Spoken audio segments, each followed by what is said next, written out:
Did you know that there is something on every topographical land map that can be a massive, massive advantage to you as a navigator, but is sadly so often overlooked in terms of what it is and the value that it can add? If you want to find out what this incredibly obvious but often overlooked feature is, keep watching.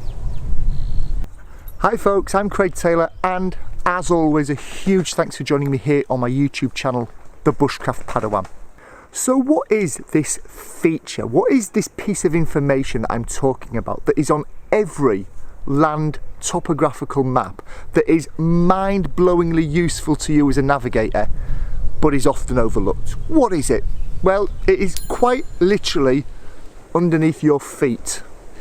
It is the land itself. It is the terrain itself. Every single map represents the terrain of the land. There may be no other features, there may be no man-made features, you may be in a fairly barren, desolate area in terms of features, but there's always something underneath your feet, right? There literally has to be. And it's the relation and the understanding of that from your map to the ground that is so important but so often overlooked. Now, this video could dive into all sorts of detail about topographical features, about terrain features, about types of slope, convex, concave, knolls, valleys, hills, spurs, re-entry. I'm not going to, because in order to understand those things and for order to those things to make any sense whatsoever, there is one vital ingredient that is needed. And that vital ingredient is a sound understanding of what a contour line is. And that's the focus of this video today, contour lines. I'm going to talk through several relatively basic things about contour lines. Put all of these relatively basic concepts together though, understand them, become well versed in interpreting them, and trust me, you have given yourself a massive, a huge step up the ladder in terms of being able to improve your navigational skills. Let's look firstly then at what the definition of a contour line is. Now, if you look at different videos, read different books, go on different courses, you may get slightly different definitions. They are all essentially, in my experience, saying the same thing. Here's my definition of a contour line. A contour line is a line that is drawn on a map that joins points of equal height above mean sea level. Now that's quite a mouthful. There's a lot to wrap your head around there. Let me say that again.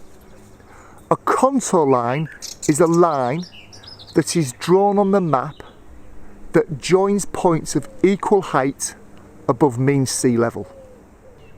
So let's explore that definition in a little bit more detail. Firstly, it's a line that's drawn on the map.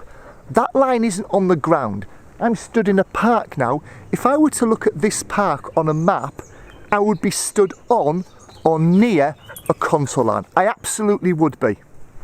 But yet I'm looking around me now and nowhere can I see a browny, orangey, wavy, squiggly line actually on the ground itself. So this line is not on the ground, it is a line that is on the map.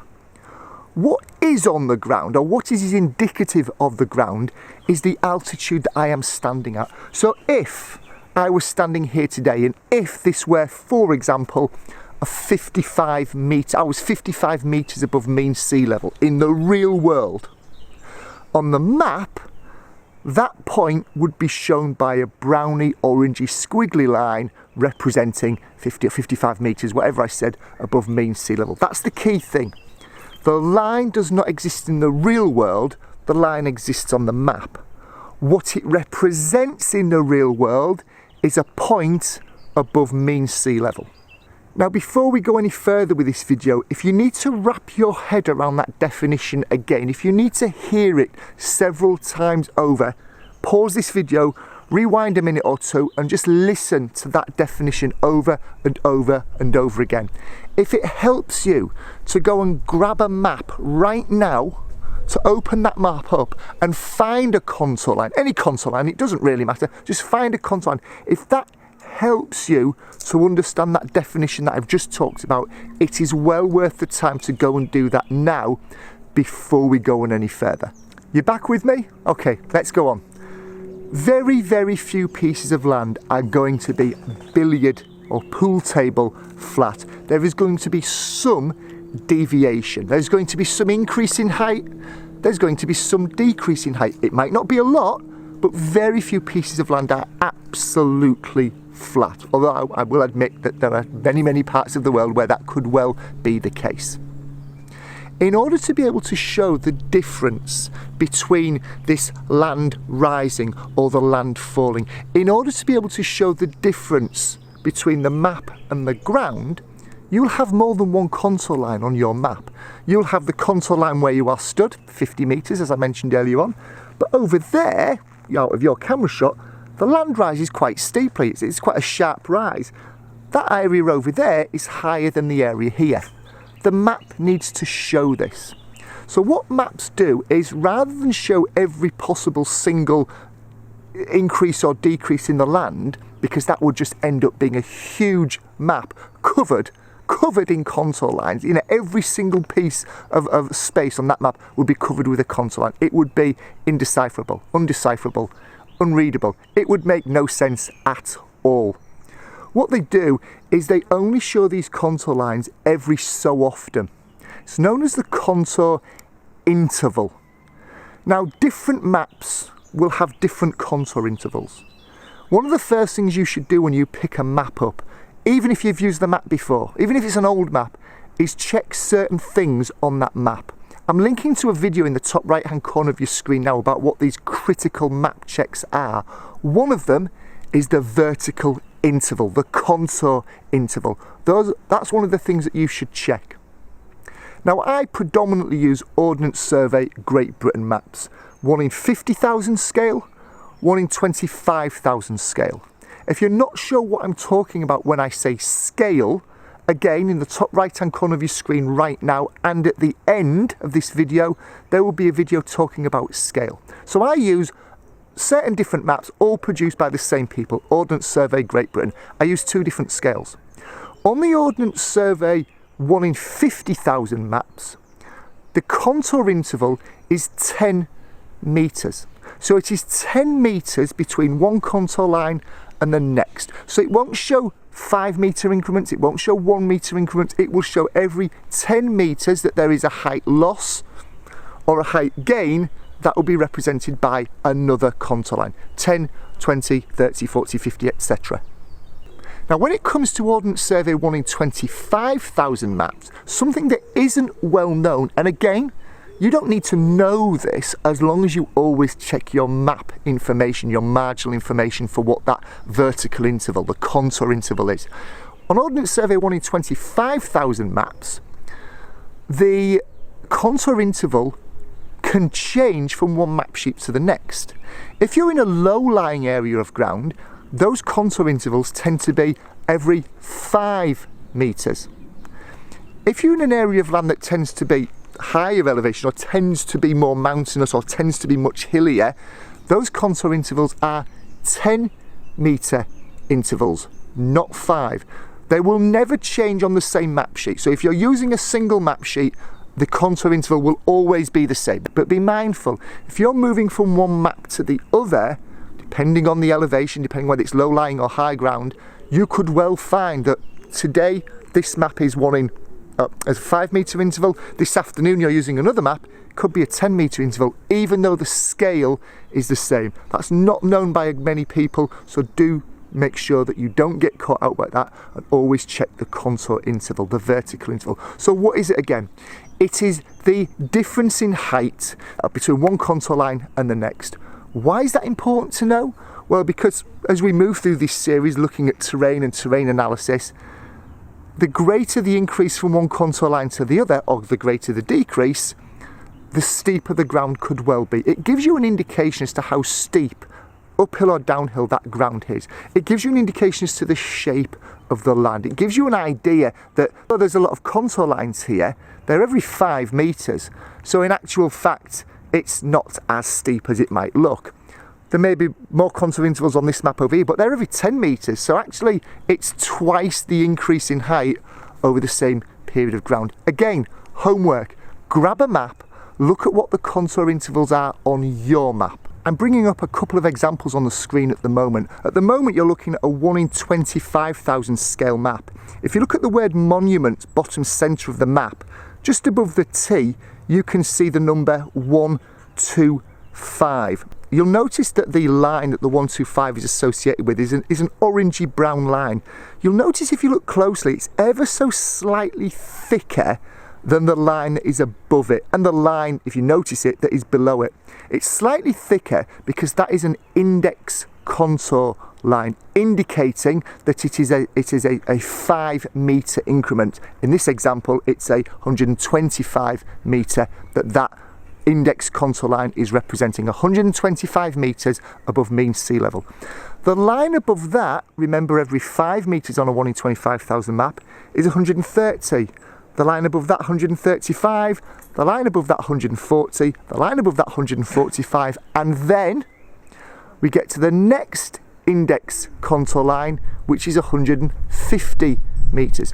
So you can see by looking at this particular map here that if you were stood on the 125 metre line, you would be walking uphill and a fairly gentle, fairly even slope until you got 25 metres higher and you're at the 150 metre contour line. 125 is an index contour line, the 150 is an index contour line. The example you're looking at on the screen now is from an Ordnance Survey 1 in 50,000 map. Remember, a 1 in 50 has a 10 metre contour interval. You'll notice, just as we approach the summit there, you can see the 400 metre index contour line. If I was stood on that line on the ground, I would be 400 metres above mean sea level. The line above that is 410, the line above that is 420. So we can see that these lines are being graduated upwards and downwards in 10 metre contour intervals, not 5 metre contour intervals like they were on the previous map that I've just shown you. Again, before we go on any further, it's a really good idea, if you're struggling with this concept, go and grab a map, look at the contour intervals, see what the contour intervals are on your map. Check the marginal information first, then look at the map and just start to get this concept about how often there is a thick contour line. How those contour lines are numbered and break down between one index contour and the next one. Is the increment every 5 metres? Is it every 10 metres? If you're using a different map to the ones I use, those contour intervals could be wildly different. Get your head around what it is for the maps that you use and just start to watch the rest of this video but associate it with a map that you've hopefully got in front of you. Another thing to talk about in relation to contours is something that actually I've discovered not that long ago. A lot of people aren't really aware of. They see it time and time again when they're looking at contour lines, but they've perhaps never made the connection. The contour lines, particularly the numbers on the contour lines to be more specific, is giving you an incredibly valuable piece of information in terms about the way that that land is orientated that most people don't pick up on, and it's this. Let's take another look at that piece of ground that I showed you earlier on the map. You'll notice we can see right at the bottom centre of the map, we can see the 125 contour line. We can read that without moving our head. It is reading upright, as if we were to write it on a piece of paper. It is reading upright. The 150 is also reading upright. The 165 and the 175, they're all reading upright. What I mean by upright is the numbers appear in the correct orientation that we're used to reading numbers off a page.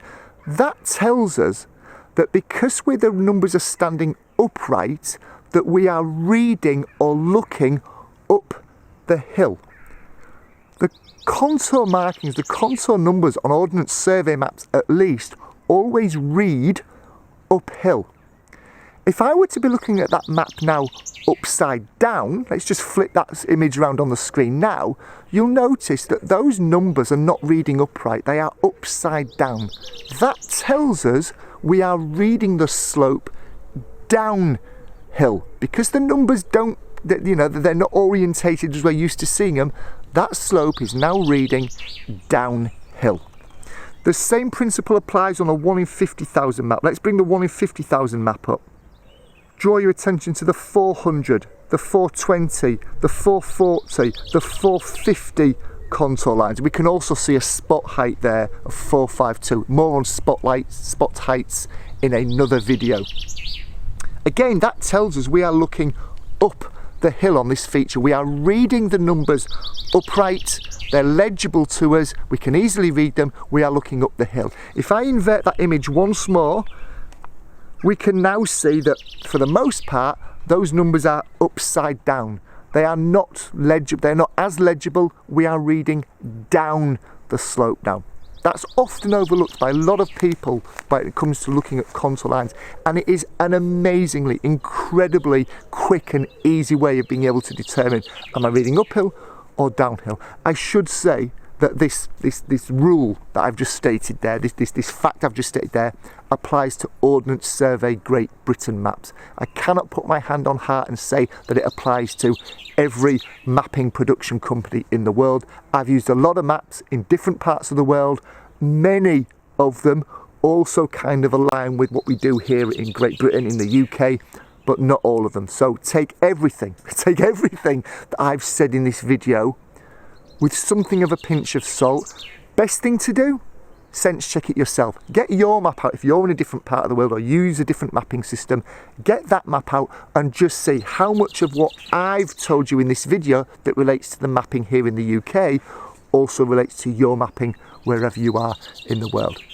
What I'd be really interested is, once you've watched this video and you've looked at the map, if you're here in the UK, just let me know in the comments below what was new to you. What weren't you aware of that this video has brought to light?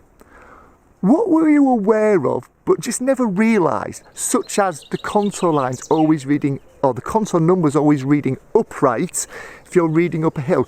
If you use a map here in the UK, you'll have seen that more times than you can possibly remember. But did you ever realise what it was? So maybe it was something that you've seen but not realised. What was a refresher to you? What were you aware of but perhaps have forgotten about? Anything and everything you've taken from this video, let me know below. Perhaps more importantly, from my selfish perspective, if you don't use Ordnance Survey maps, if you're in some other part of the world using a different mapping system, what doesn't work from what I've stated in your mapping system? What rules don't apply? What rules are broken? What rules do you have when it comes to contour lines in your part of the world? I'm not necessarily diving into this video about different types of slopes and what the contour line shapes show us and what the spacing between the lines shows us. That's perhaps for a video in the future. Today was all about just that browny orange line itself and the number that sits within it. We can go in more in depth if there's an appetite for it in a future video. I really hope you've enjoyed watching this video. It's a good exercise for me to kind of pare back and not get too in depth with terrain analysis and really try and keep this just focused on contour lines. I hope I've achieved that. Let me know in the comments below. If you enjoyed watching this video, give it a thumbs up. If you think there's somebody in your network that would value from this, please do share it. I'm going to say that again. If you think there's somebody in your network that would value from this video, please do share it. I've been doing a lot of research into YouTube and the algorithm recently. Sharing videos has more of an impact than you can possibly imagine. It is huge. Watching the video, liking the video, engaging, and all of that is useful, as is sharing the video. So if you enjoy my channel, if you've enjoyed this video, if you want to support me, just hit that share button and just push it out to whatever sort of other online community you're a member of. Trust me, it'll take you seconds to do. The impact it has for me is so positive, I could never possibly thank you enough. And of course, if you're a subscriber, 2 thumbs up. If you're not yet a subscriber, you know what to do by now, and if you don't, there's a little reminder popping up at the bottom of the screen just as a reminder. Thanks as always for watching, folks. I couldn't do it without you. I'll see you in the next video very shortly. Cheers.